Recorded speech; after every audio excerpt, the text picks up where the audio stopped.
Alors là, c'est la rue Geoffroy-Saint-Hilaire, et donc à gauche, voilà, la rue Poliveau, c'est là. Et là, voilà, là c'est le 45 rue Poliveau, chez Jambier. Ah ben, c'est vachement émouvant. La traversée de Paris, un film de Claude Autant-Lara et qui est censé se passer évidemment en 1942 dans le Paris de l'occupation. Bien, bah alors là je suis vraiment dans le sein du sein, c'est écrit, vous voyez, c'est comme le port salut, c'est écrit dessus. Et bien moi avec cette température ici de au moins 33 degrés à l'ombre, je prendrais bien un vin chaud, vous voyez, parce que j'ai de quoi le payer moi monsieur. J'ai de l'argent honnête et honnêtement gagné. Hey, qu'est-ce que vous attendez pour foutre le camp avec nos valises? Hein? Allez, reniflez-moi ça, sentez-moi ça, ça sent bon. Vous qui mangez que du boudin à la sûre et buvez de l'eau du robinet. Vous avez à bouffer pour 3 semaines là-dedans.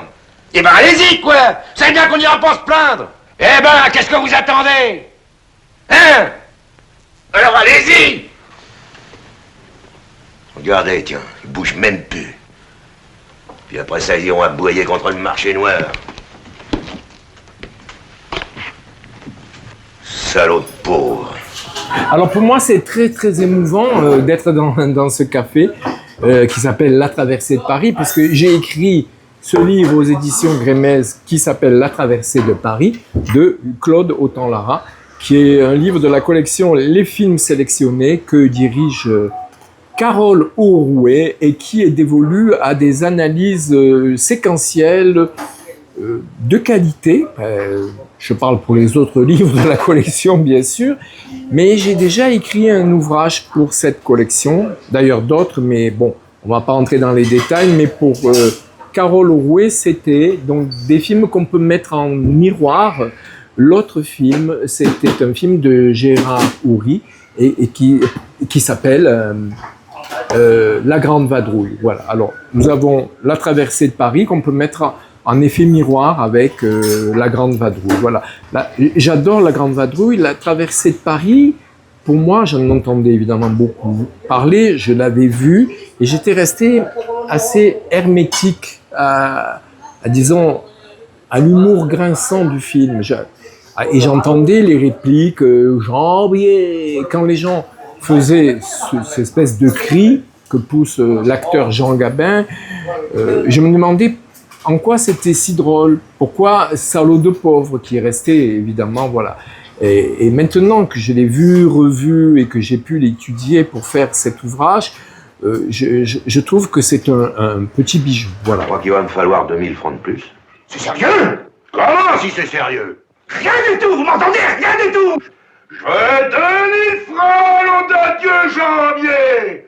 Jambier, 2000 francs! Rien du tout! Je lui casse la gueule! Jambier, je veux 2000 francs, Jambier, 45 rue Polymore! Paris, c'est pas le Paris qu'on connaît de nos jours, qui est un Paris embelli, un Paris un petit peu carte postale, ou même Disneyland. Là, c'est un Paris un peu noir, dans les années 60, je parle.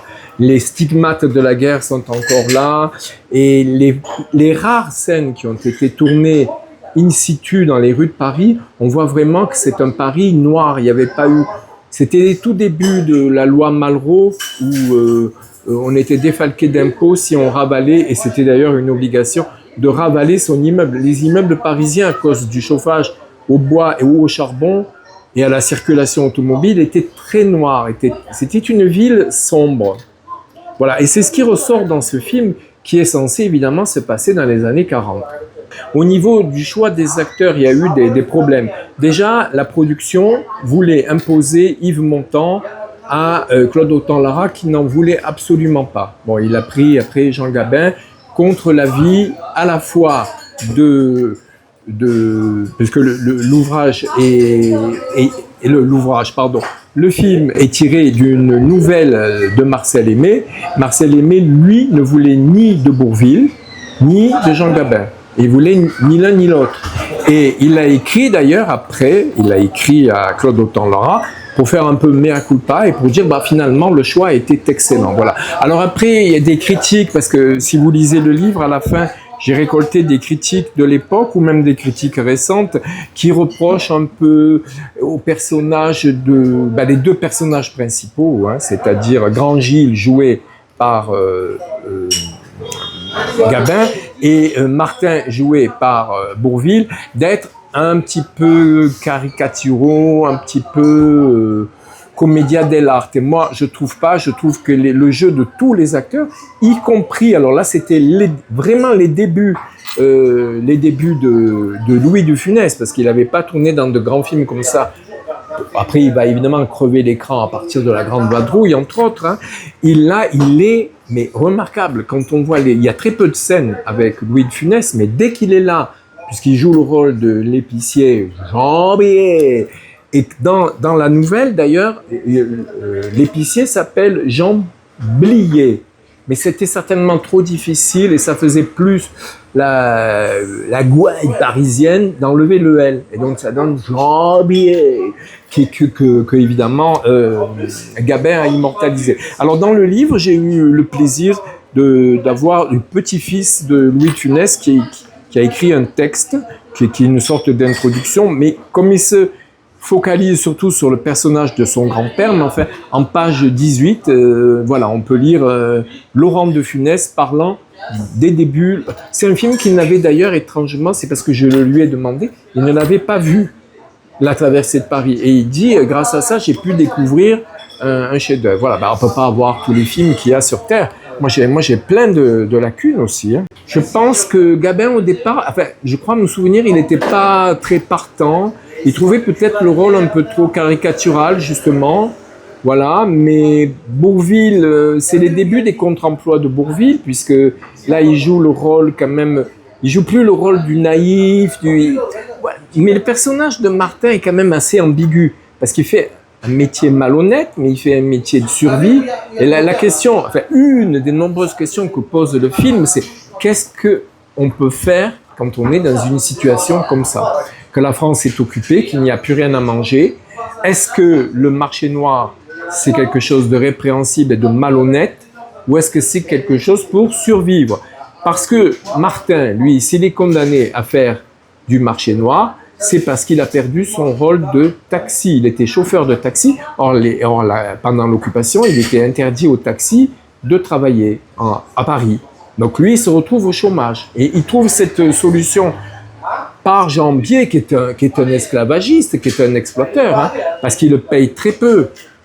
Alors après, il y a le personnage de Grand Gilles, le Grand Gilles, donc Gabin, qui est un homme, un artiste, il est peintre et il est de la bonne société. Il se sortira toujours d'affaires. La preuve, on le voit à la fin du film, qui lui, justement, a le culot de négocier et de négocier plus que âprement avec Jean Blier.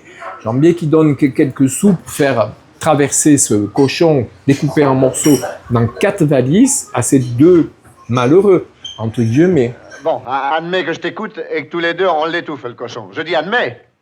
Mais ce sera tout de suite connu sur la place. Et alors, demain, qui c'est qui me fera travailler? Plus personne. Eh ben, tu feras travailler les autres. Tu seras forcé de devenir patron.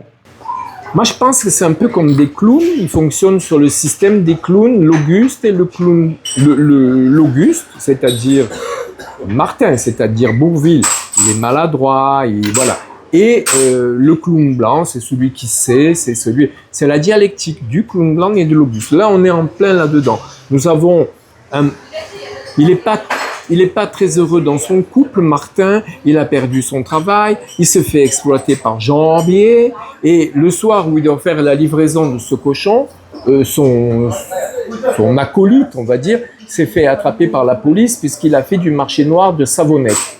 Le film, d'ailleurs, dans le café, c'est pas ce café-ci puisqu'il n'existait pas, mais bon, dans le café, si les gens qui connaissent le film, débute justement par des flics, on va dire comme ça, comment on appelait ça, des hirondelles à l'époque, puisqu'ils étaient à vélo, cherchent avec un sifflet. Ben là, si, il y a une scène où on entend le sifflet. Mais là, ils entrent dans le bar et ils sont à la recherche de quelqu'un qui fait du trafic de savonnettes. Voilà. Gabin, on découvrira au fur et à mesure pourquoi il a l'air aussi bizarre. On se demande, parce que, en fait, c'est dans ce café, justement, que Martin lui dit « Est-ce que tu veux m'accompagner? J'ai un genre de travail. » Pourquoi? Parce que Martin croit qu'il fait du marché noir, alors que en réalité, Grand Gilles, c'est-à-dire Gabin, il fait semblant, il s'amuse, il veut observer un peu comment il se dit « Tiens, c'est un peu comme on dirait un sociologue, il s'ennuie pas vraiment, mais il est là par hasard dans ce café, il s'est dit tiens voilà des petits trafiquants, des petits nuls là, je vais m'amuser à leur faire peur, je vais m'amuser avec eux. Mais en fait lui il risque rien. Donc est-ce qu'il est plus ambigu? Je sais pas. Mais au départ, je suis d'accord avec toi, mais au départ, alors je ne sais pas pourquoi, pour quelle raison. Martin, c'est-à-dire Bourvil, s'est mis dans la tête que il était à son niveau, que Grand Gilles, quand il lui dit, d'ailleurs, quand Grand Gilles lui dit qu'il est peintre, il croit qu'il est peintre en bâtiment. D'ailleurs, c'est rigolo parce que dans la Grande Vadrouille, Bourvil sera peintre en bâtiment. Donc, il croit qu'il est un peintre en bâtiment. C'est à partir du... Alors, quelquefois, il le trouve trop anarchiste, trop provocateur. Par exemple, quand il dit dans cette fameuse tirade qui a traversé maintenant les années « salaud de pauvre ». Là, il comprend quand même, il se dit « mais pourquoi il est comme ça? Qu'est-ce qui se passe ?» et tout.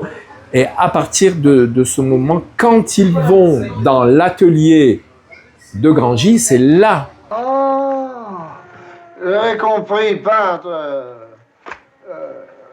Comme ça, ouais. Non, peintre. Comme ça, quoi. Et alors, il y a quelque chose aussi qu'il faut noter, c'est que dans la nouvelle de Marcel Aimé, quand ils sont dans l'atelier, c'est à ce moment-là que Martin tue Grand Gilles.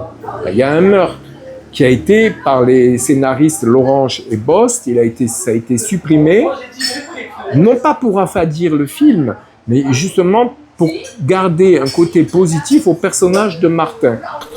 Là, dans le film, il se trouve qu'on revoit les deux personnages. On voit d'abord Grand Gilles qui va à la gare de Lyon, en grand apparat, avec sa belle valise, et il découvre que le pauvre Martin, comme dans la chanson de Brassens, est porteur de valise. Voilà. Donc il le domine toujours. Et d'ailleurs, dans la scène, le Grand Gilles est dans le train, c'est-à-dire qu'il domine l'autre qui est sur le quai. Et dans la façon dont la prise de vue est faite, surtout quand le train s'en va, on voit de plus en plus ce pauvre Martin écrasé. Voilà, comme si on ne pouvait pas échapper à sa condition sociale. Voilà. Que ce soit l'occupation ou la libération. Adieu au cochon de janvier, bonjour cochon de Grand Gilles. Suffit, j'en sais déjà trop. Oh mais regarde-moi le mignon là, avec sa face d'alcoolique et sa viande grise, avec du mou partout, du mou, rien que du mou. Lorsque tu vas pas changer de gueule un jour, toi non? Je crois que vous êtes pas vus tous les deux, hein? Et tiens. Bravo, c'est gagné. Qu'est-ce que c'est ça? Fous-moi le camp, cassez-vu. Ne vous donnez pas cette peine, il nous y mettra bien tous les deux dans le bain. Vous n'oublierez jamais la traversée de Paris, cette merveilleuse aventure de Gabin le dur et Bourvil le timide, ponctuée de rire, d'humour, de suspense et d'émotion, magistralement réalisée par Claude Autant-Lara. La traversée de Paris, grand prix d'interprétation à la Biennale de Venise 1956. C'est un film qui est sorti. Il a été réalisé un peu avant, évidemment, parce qu'il faut quand même le temps du tournage, du montage, etc. Donc il a été tourné, il est sorti en 1956. Donc il a été, disons, commencé à être réalisé 10 ans pile après la fin de la Deuxième Guerre mondiale. Bon, il n'y avait pas eu encore la guerre d'Algérie, mais on sent dans le film les stigmates de cette guerre, parce que la France avait été, il faut dire les choses comme elles sont, quand même occupée. Et puis, elle a gagné grâce à l'aide des Russes et des Américains quand même. Et on sent là vraiment la misère, on sent vraiment encore la pesanteur. Je me demande si... Bon, il n'y avait plus les restrictions alimentaires, mais je crois qu'elles ont quand même duré jusqu'en 1950. Hein. Les restrictions, il y avait des manques de lait, puisque on donnait du lait aux enfants dans les écoles, on leur donnait aussi des jus de fruits. Donc c'était une France quand même... Alors là, il a eu le courage, grâce au texte évidemment de Marcel Aimé, de revenir sur cette période noire. Et je crois que ça n'a pas tellement plu aux gens. C'est comme tous les films néo-réalistes italiens qui ont été réalisés, eux, encore plus, en partie même pendant la guerre et juste après la guerre, les gens ne supportaient pas qu'on renvoie une image de l'Italie aussi pauvre, aussi vaincue, aussi misérable. Ben là, c'est ça, on est en plein dans revivifier ce qui faisait justement la honte de la France, c'est-à-dire ce qu'on a appelé le marché noir, c'est-à-dire de vendre des produits. Pourquoi les gens faisaient-ils ça? Bon, certainement parce qu'ils voulaient s'enrichir, parce que et c'était toujours des raisons certainement très malhonnêtes, c'était pas de la philanthropie. Mais il y avait quand même le fait que les Allemands prenaient toute la nourriture, et on le voit dans la séquence du restaurant, il y a des dames qui disent on en a marre de bouffer du rutabaga. Elles lorgnent sur Martin, qui s'est fait cuisiner par la cuisinière les rognons du fameux cochon qu'ils vont transporter un peu après dans la valise. Voilà. C'est pour ça que quand les gens disent que Claude Autant-Lara est un fasciste, un raciste, etc., c'est un peu, comment dire, c'est un peu trop rapide de mettre les gens dans des petites cases comme ça. Parce que dans cette scène, justement, qui a été reprise de Marcel Aimé aussi s'était fait cette réputation, hein, justement, d'être quelqu'un comme ça. Parce qu'ils ne rentrent pas dans le moule, parce qu'ils ont un esprit critique et les gens n'aiment pas qu'on ait un esprit critique. Ils veulent bien qu'on dise ce type il est de droite, celui-là il est de gauche et voilà. Alors là, dans cette scène, effectivement, c'est dans ce café très sombre où on a fermé les rideaux, on est chez un couple de personnes, voilà, c'est la fameuse scène où ils se réfugient pour boire du vin chaud, ils ont laissé les valises à l'entrée et Jean Gabin paye en disant c'est de l'argent honnête et honnêtement gagné. Et il y a une tablée qui est là un peu plus loin et on sent qu'il y a comme un conflit qui se prépare, un conflit larvé entre justement ces deux personnages inclassables que représentent Martin et Grand Gilles, c'est-à-dire évidemment Bourvil et Jean Gabin, et le bistrotier, sa femme, et les clients, les habitués qui jouent aux cartes, je ne sais pas trop ce qu'ils font dans ce café. C'est une ambiance très sombre, on dirait qu'on est d'ailleurs dans un théâtre. Dehors, il y a la police qui patrouille, c'est pour ça qu'ils se sont réfugiés là, à cause de leurs valises pleines de porcs. Et comme il se sent agressé, Grand Gilles leur adresse cette provocation qui va devenir légendaire, salaud de pauvre. Mais lui a vu dans le café qu'il y avait une femme qui était en train de suspendre du linge. Mais elle avait une blouse qui cachait l'étoile jaune. Et lui qui est très malin, qui était, je dis, un sociologue, hein, c'est quelqu'un qui étudie, qui comprend tout, il a les yeux rayon X, Grand Gilles, il soulève la blouse, il lui dit « Et ça aussi, là, vous protégez quelqu'un ?» Donc ils exploitaient effectivement une jeune femme juive. Mais eux disent, évidemment, les propriétaires du bar, ils disent qu'ils la protègent, ils la cachent. Mais en fait, ils la font travailler, voilà. On est en plein, c'est pour ça que c'est un film qui est génial, il faut voir, revoir, il faut le passer à des jeunes qui étudient le cinéma, parce que c'est une belle leçon de cinéma, c'est une belle leçon de vie, mais c'est aussi une analyse méticuleuse de la société française des années 40. Parce que, en fait, ce qu'il y a, c'est la survie. Les gens de cette époque-là, sous l'occupation, ils survivaient. Voilà, ils survivaient. Alors la question, évidemment, on peut dire, d'un côté, il y a les salauds de pauvres, il y a les... Voilà. Mais en fait, la question qu'on doit se poser, c'est qu'est-ce qu'on aurait fait en pareille circonstance? Qu'est-ce qu'on aurait fait? Tu te rends compte, ça représente des tickets? Oui, allez, viens. Pas de lumière. Il est pas 7 heures. Alors dans le noir, donnez-moi un petit calmar. Pas d'alcool. C'est La Traversée de Paris, le chef-d'œuvre de Claude Autant-Lara, le prestigieux metteur en scène du Diable au corps, du Blé en herbe et du Rouge et le Noir. Avec... Si j'étais poli, je te dirais, elle me plaît bien, ta femme. Mais je suis pas poli, je te dis, elle me plaît pas. Oh, pourtant, avec ton âge et ton air cloche, hein. Avec un éblouissant dialogue de Jean Orange et Pierre Bost, dont vous n'avez...